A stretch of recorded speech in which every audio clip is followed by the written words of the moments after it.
আসসালামু আলাইকুম ওয়া রাহমাতুল্লাহি ওয়া বারাকাতুহু।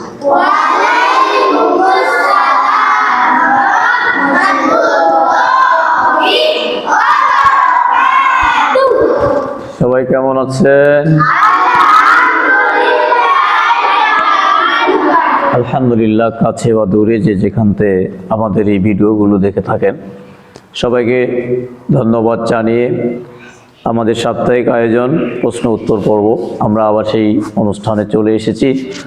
আলহামদুলিল্লাহ, আপনাদের মাঝে আমাদের এই কচিকাঁচা বাচ্চাগুলো প্রশ্ন নিয়ে আসবে। সেই প্রশ্নগুলোর উত্তর আমি দিয়ে থাকি কোরআন এবং হাদিসের ধাঁচে।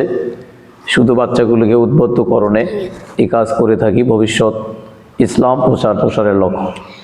আলহামদুলিল্লাহ, এখনই আমরা শুরু করব প্রশ্ন। হিন্দু মানুষের কি পাঞ্জাবি পিন্ধা জায়েজ আছে? হিন্দু মানুষের কি পাঞ্জাবি পিঞ্জা জায়েজ আছে? হিন্দু মানুষের জন্য কোনো জায়েজও নাই, না জায়েজ না।